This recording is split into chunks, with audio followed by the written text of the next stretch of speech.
여러분, 오늘은 우리 모두가 가족 예배로 함께 모여서 예배를 드리는데 저는 믿음이라는 단어를 좀 생각해 보려고 합니다.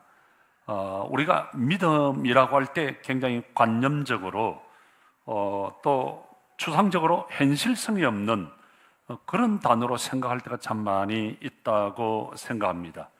제가 오래전에 사도행전을 연구하면서 믿음이라는 이 단어가 제 가슴 속에 굉장히 구체적이고 실제적으로 다가왔던 때가 있었습니다. 저는 모태신앙이에요. 어머님이 교회 열심히 다니는 권사님이었고, 어머니 뱃속에서부터 그냥 교회를 다녔기 때문에 믿음이라고 하는 단어가 어릴 때부터 쑥 들어와 있기 때문에 이 단어가 이렇게 감동적이고 감격적이고 뜨거운 단어인 줄을 몰랐습니다. 그런데 어느 날 사도행전을 연구하면서 이 믿음이라고 하는 단어가 제 생각 속으로 제 가슴 속으로 훅 들어와서 내 속에서 살아서 꿈틀꿈틀 막 움직이고 역사하고 내 생각을 막 그냥 찌르고 쪼개고 마음을 막 그냥 뜨겁게 하는, 변화시키는 능력 있는 단어로 다가왔습니다. 그래서 여러분, 그때부터 우리가 믿는다 할 때 단순히 생각으로 입으로만 고백하는 것이 아니라 믿는다 할 때 이 믿음이 내 생각을, 내 마음을, 또 내 가슴을 흔들고 이 믿음이란 단어가 내 입으로 고백되어지고 내 삶 전체로 고백되어지고 또 이것이 행동으로 옮겨져야 한다고 하는 거예요. 믿음이라고 하는 이 단어는 행동으로 옮겨지지 아니하면 별 의미가, 가치가 없는 거예요. 우리의 삶은 우리의 신앙의 고백으로 연결되어져야 하고요, 그럴 때 믿음이 행동으로 나타나고 또 행동으로, 이 행동이 믿음으로 나타날 때 우리의 삶에는 힘이 있고 능력적인 삶을 살아갈 수 있는, 믿음 따로 행함 따로가 아니라 믿음이 행동으로 나타나고 행동으로 나타난 이 믿음이 내 가슴 속에 부닥쳐 있을 때 우리가 어떤 사업을 할 때 할 수 있어 하면 돼. 하나님이 나와 함께 하신다. 하나님이 나와 함께 하시면 고! 할 수 있고, 우리가 그렇게 할 때 이 믿음이 삶의 현장에 구체적으로 나타나서 기적이 일어나고 치유가 일어나고, 아멘 할 때까지 합니다. 기적이 일어나고 치유가 일어나고 역사가 일어나고 축복으로 나타나는 줄 믿습니다. 여러분, 고백은 우리의 삶이에요. 우리의 삶이, 우리의 믿음이 고백되어질 때 삶의 현장에 힘이 있고 능력이 나타나고 성공적인 역사가 일어날 수 있습니다.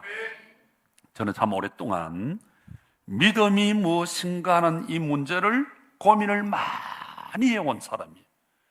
여러분, 히브리서 11장을 읽어보면 믿음은 바라는 것들의 실상이고 보지 못하는 것들의 증거다, 그렇게 했습니다. 믿음은 반드시 뭐가 있어야 되죠? 대상이 있어야 돼요. 믿음은 바라는 것, 믿음은 대상이 있어야 돼요. 믿음은 대상이 있어야 되는데, 여러분, 우리 믿음의 대상이 누구지요? 천지를 창조하신, 나를 이렇게 창조하신 하나님이 우리 믿음의 대상인 줄 믿습니다. 그리고 나의 죄와 허물을 위하여 십자가 위에서 보배로운 피를 흘려 죽으신 예수님이 우리의 믿음의 대상인 줄 믿습니다.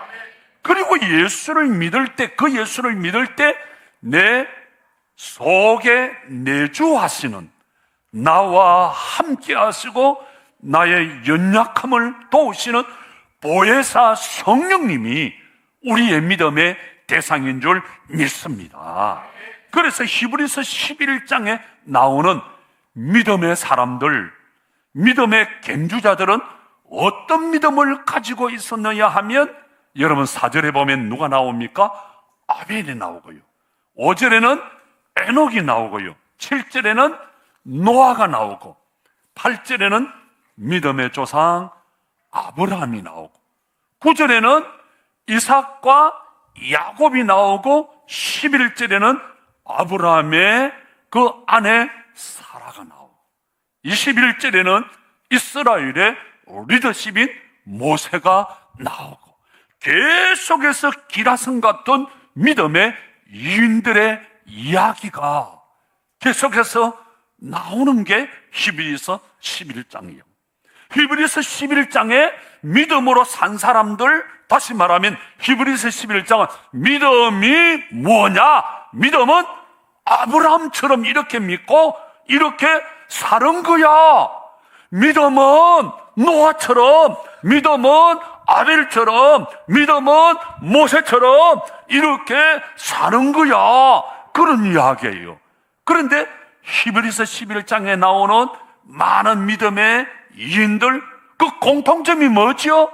그 공통점은 행동하는 믿음.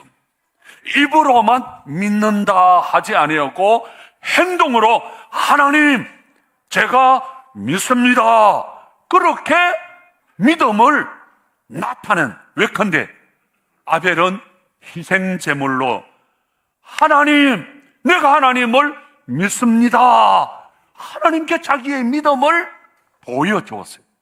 노아는 방주를 준비함으로 하나님, 내가 하나님을 믿습니다. 아브라함은 이삭을 바치는 희생제물로 전적으로 하나님 말씀에 순종하는 것으로 하나님, 내가 하나님을 믿습니다. 모세는 자기 동족 이스라엘 백성들을 애굽에서 출애굽시킴으로 하나님께 믿음을 보여드렸습니다. 그래서 믿음은 단순히 머리로 이해하고 가슴으로 동의하는 이게 아니에요. 이건 지적인 믿음이에요. 또 믿음은 감정적인 관심을 보이는 게 아니에요. 이건 신념이겠죠. 여러분, 우리 성경이 가르치는 참 믿음은 내 감정, 내 행편, 내 어떤 처지에 영향을 받지 아니하고 믿음의 대상인 하나님을 전적 믿고 전적 그 말씀에 순종하고 그 하나님 앞에 내 모든 것을 의탁 맡기는 것인 줄 믿습니다. 그래서 우리의 참 믿음의 대상은 오직 하나님, 오직 하나님. 여러분, 신자와 불신자, 크리스찬과 난 크리스찬의 차이가 뭘까요? 믿음을 가지고 있느냐, 믿음을 가지고 있지 않느냐, 거기 있는 게 아니에요. 불신자들도 나름의 믿음을 가지고 있습니다. 신자와 불신자의 차이는 믿음의 대상이 누구냐? 믿음의 대상이 하나님이냐? 믿음의 대상이 하나님이 아니냐? 거기에 달려 있어요. 여러분, 참 믿음은 오직 하나님만 바라보고 하나님만 믿고 하나님의 말씀만 순종하고 하나님께 내 자신을 맡기는 의탁하는 거예요. 그래서 참 믿음은 하나님과의 관계예요. 참 믿음은 하나님과의 연결이에요. 하나님과 연결되어 있느냐 없느냐, 이것이 믿음이 있느냐 없느냐. 그래서 믿음은 하나님과 연결되어서 하나님과 함께 걸어가는 삶, 여정이 바로 참 믿음인 줄 믿습니다. 그래서 신앙의 최고의 목적은 하나님을 기쁘시게 하는 것. 하나님을 기쁘시게 하기 위해서는 하나님과 연결되어 있어야 돼요. 여러분, 전기가 플러스 마이너스 연결되어질 때 이 밝은 불이 오는 거예요. 하나님과 연결되는 것. 여러분, 하나님과의 교제예요. 그래서 우리가 하나님을 기쁘시게 하기 위해서 모여서 예배드리고 하나님을 찬양하고 하나님을 섬기고, 이게 뭐예요? 하나님의 기쁨, 하나님의 영광, 이게 신앙의 최고의 목적이에요. 하나님은 우리가 어떻게 살기를 원할까요? 하나님은 우리가 하나님을 향한 목적을 가지고 살아가기를 원합니다. 오늘 우리 조이가 난 깜짝 놀랐어. 아니, 조이가 언제 한글을 저렇게 읽지? 와, 난 초등학교에 가서 더듬 아마 오늘 조이가 성경을 읽는 저 수준이 내 초등학교 한 3학년 4학년 정도, 나는 저럴 때 한국을 계속, 아니 영조하부의 어린이가 성경을 너무너무 확 타고 오는 거 있죠? 어떻게 읽어요? 조이가 에베소서 5장 17절, 어리석은 자가 되지 말고 주의 뜻이 무엇인가 알라. 조이가 읽으니까 그게 욱 하고 들어오는 거잖아요. 주의 뜻, 주의 목적. 여러분, 우리가 신앙에서 제일 중요한 게 뭔 줄 아세요? 그건 나를 향한 하나님의 목적이에요. 나를 향한 하나님의 뜻이, 하나님의 목적이 뭘까? 그래서 우리는 언제, 어디서, 무엇을 하든지 나를 향한 하나님의 뜻이 뭘까? 나를 향하신 하나님의 목적이 뭘까? 이걸 항상 물어야 하고 알아야 하고. 그래서 여러분, 성경에 나오는 히브리서 11장에 나오는 많은 믿음의 이인들, 그 이인들은 어떻게 하면 나를 향한 하나님의 목적대로 살아갈까, 나를 향한 하나님의 그 뜻대로 살아갈까 고민했어요. 그 중에 여러분, 우리 성경에 나오는 많은 믿음의 이인들 가운데 최고의 신앙인 한 사람을 꼽으라 그러면 우리는 여지없이 다윗을 꼽을 거예요. 여러분, 다윗만큼 드라마틱한 삶을 살았던, 다윗만큼 하나님의 기쁨을 위해서, 하나님의 목적을 위해서 고민을 많이 한 사람은 없어요. 자, 여러분, 다윗이 어떤 삶을 살았는지 우리 성경을 보면 아주 짧은 한 구절에 다윗은 이렇게 살았다 보여주는 말씀이 있어요. 그게 사도행전 13장 36절 말씀. 다윗은 당시에, 우리 같이 한번 할 거 시작. 다윗은 당시에 하나님의 뜻을 따라 섬기다가 잠들고 그 조상들과 함께 묻혀 썩음을 당하여 서대에 그렸습니다. 이야, 대단히 멋진 표현. 다윗은 누구의 뜻? 하나님의 뜻, 하나님의 목적을 따라 살다가 잠들었다. 이야, 우리 신구약 성경을 보면 이렇게 멋진 표현 없어요? 다윗은 하나님의 뜻을, 하나님의 목적을 따라 살다가 잠들었다. 이야, 너무 멋져요. 여러분 모두 다윗처럼 하나님의 뜻을 따라 살다가, 하나님 목적을 따라 살다가 하나님 앞에 설 수 있는 그런 축복자가 될 수 있기를 주님의 이름으로 축원합니다.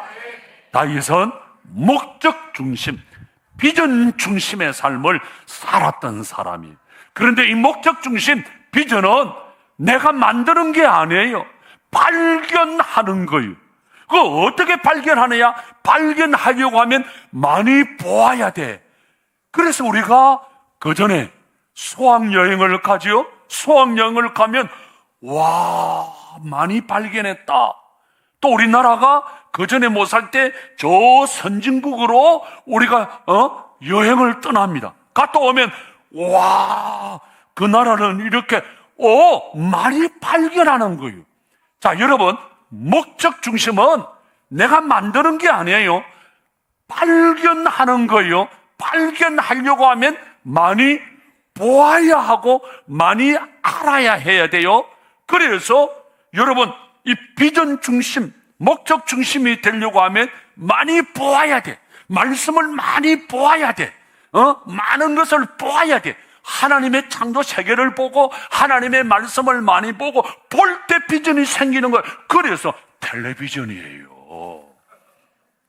여러분, 믿음의 조상 아브라함이 언제 꿈이 생겼나요? 이야, 하나님의 뜻, 하나님의 목적이 이거구나. 하나님의 목적대로, 하나님의 뜻대로 내가 살아야 되겠다. 언제 결심을 했습니까? 창세기 13장에 보면요, 아브라함이 조카 롯에게, 롯아, 종들이 많아지고 양들이 많아져서 서로 내 양, 네 양, 서로 이곳저곳 싸움이 일어나니까 우리 이렇게 하지 말고 서로 나누어서 평화롭게 그렇게 살아가자.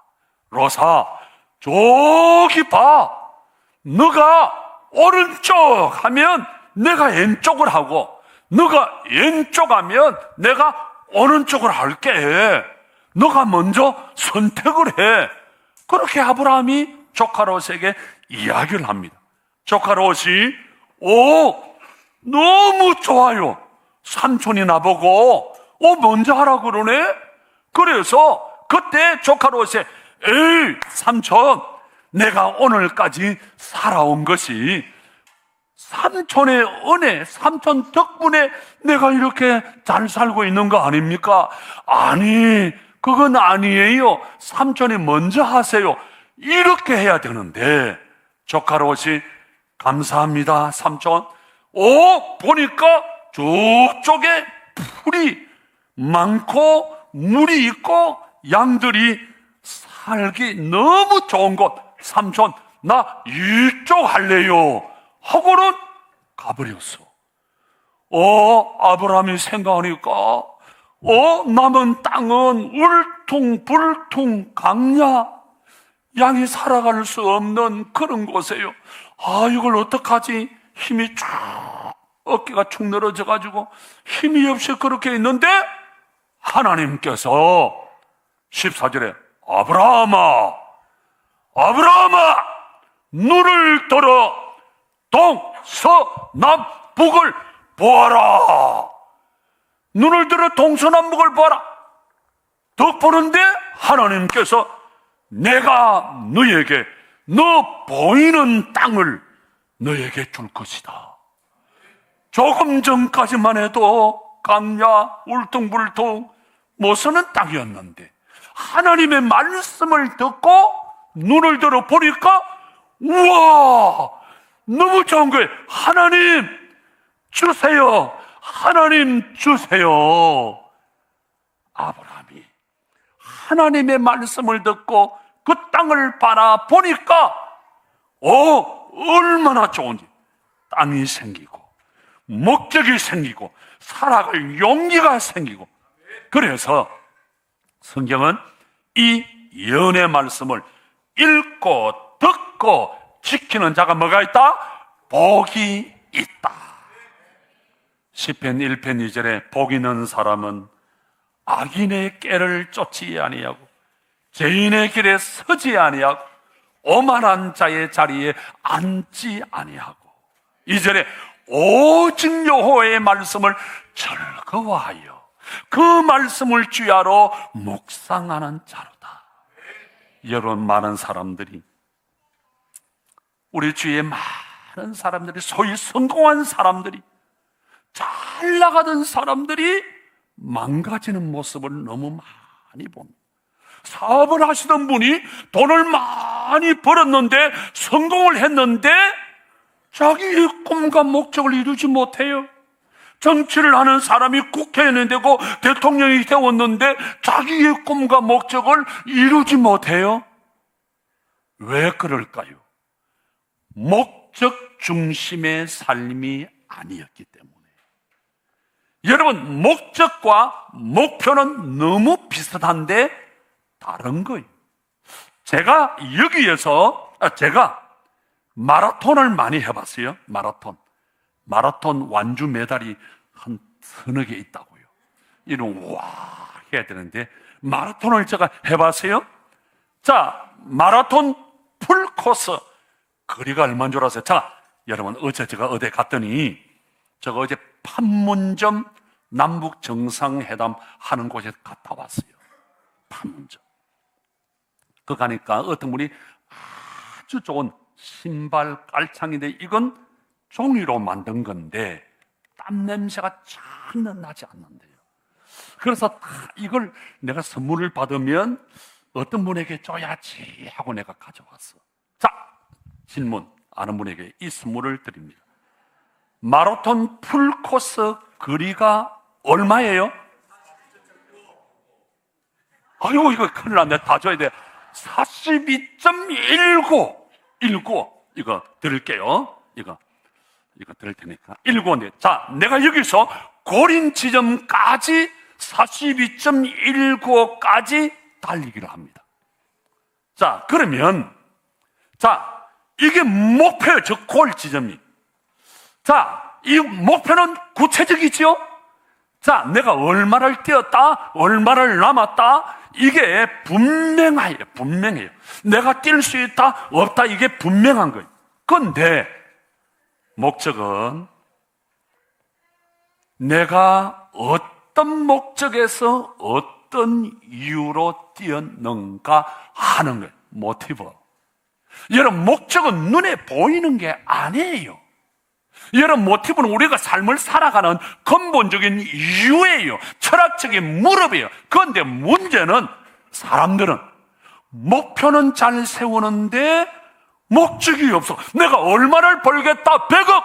이 목표는 잘 세우는데 벌면 무엇을 위해서, 어떻게 하기 위해서 이게 없어요. 그런데 성경은 우리에게 목표도 중요하지만 목적이, 내가 왜, 무엇 때문에, 누구를 위해서, 말씀을 정리합니다. 여러분, 성경은 우리에게 어떻게 살라고 말씀합니까? 오직 하나님의 영광을 위하여, 하나님의 기쁨을 위하여. 그래서 고린도전서에 뭐라 그럽니까? 10장 31절에 너희는 먹든지 마시든지 무엇을 하든지 다 하나님의 무엇을 위하여 하라? 영광을 위하여 하라. 하나님의 기쁨, 하나님의 영광. 어떻게 하면 하나님의 영광이 될 수 있을까? 어떻게 하면 하나님의 기쁨이 될 수 있을까? 여러분 기억하세요. 우리를 창조하신, 나를 창조하신 창조의 목적이 하나님의 영광, 하나님의 기쁨이에요. 나를 구원하신 구원의 목적이 하나님의 영광, 하나님의 기쁨이에요. 나를 많은 사람들 중에 택하고 부르심의 목적이 하나님의 영광, 하나님의 기쁨이에요. 여러분, 이 추석 연휴에 어떻게 하면 하나님의 영광을 위하여 살 것인가? 어떻게 하면 하나님의 기쁨을 위하여 살 것인가? 여러분 모두 하나님의 영광, 하나님의 기쁨을 위하여 살아가는 멋진 인생, 멋진 그런 한 주가 될 수 있기를 주님의 이름으로 축복합니다.